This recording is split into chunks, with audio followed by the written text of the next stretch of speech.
चलिए आज एक सफर पर निकलते हैं, एक ऐसी नदी को समझने का सफर जो दुनिया की सबसे विशाल और ऐतिहासिक नदी प्रणालियों में से एक है, सिंधु नदी। हम देखेंगे कि इसका जन्म कहां से होता है, इसका सफर कैसा है और इसका पैमाना कितना बड़ा है। एकदम बेसिक से शुरू करते हैं। तो सबसे पहला और सबसे बड़ा सवाल, आखिर ये जबरदस्त नदी आती कहां से है और इसका ये लंबा शानदार सफर इसे लेकर कहां जाता है।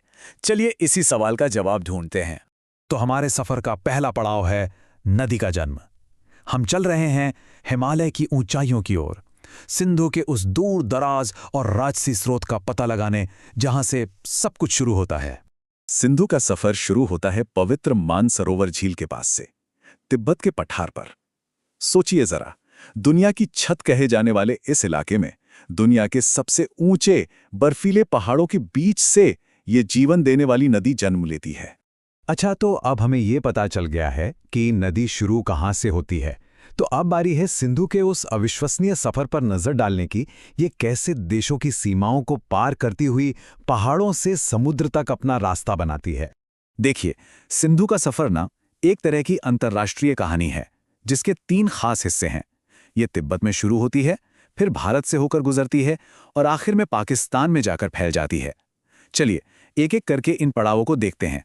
तिब्बत को छोड़ने के बाद सिंधु भारत में दाखिल होती है और यहाँ ये लद्दाख के ऊबड़ खाबड़ शानदार नज़ारों के बीच से बहती है, ऊंचे ऊंचे पहाड़ों को चीरकर गहरी घाटियां बनाती हुई आगे बढ़ती है।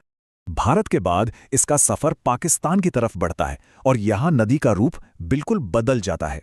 वो पहाड़ों की तंग घाटियों को पीछे छोड़कर विशाल और उपजाऊ मैदानों में फैल जाती है।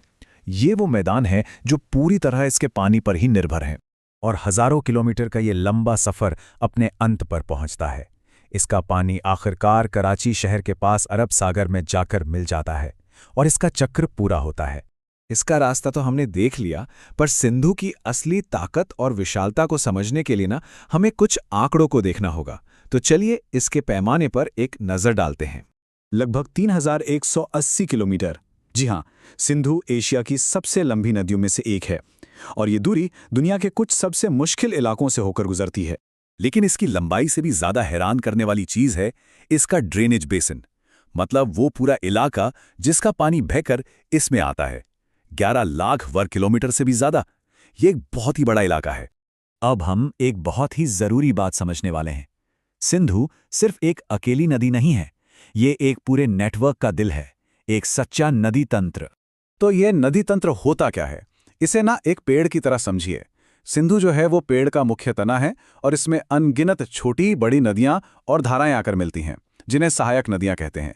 ये सब मिलकर इसकी शाखाओं की तरह काम करती हैं।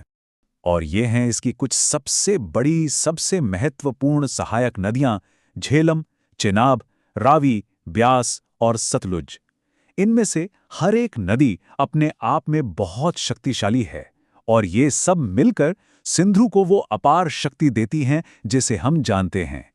तो देखिए, जो कहानी ऊंचाई पर एक छोटे से स्रोत से शुरू होती है, वो कैसे एक विशाल जीवन देने वाले सिस्टम में बदल जाती है। यही सिंधु का सार है, एक बहुत बड़े इलाके के लिए जीवन की रेखा। और ये सफर हमें एक आखिरी सवाल पर लाकर छोड़ देता है। सदियों से बहने वाली ये नदी आने वाले भविष्य में क्या भूमिका निभाएगी? इसकी विरासत तो बहुत पुरानी है, लेकिन इसकी कहानी आज भी लिखी जा रही है, जो बदलते वक्त में नई चुनौतियों का सामना कर रही है।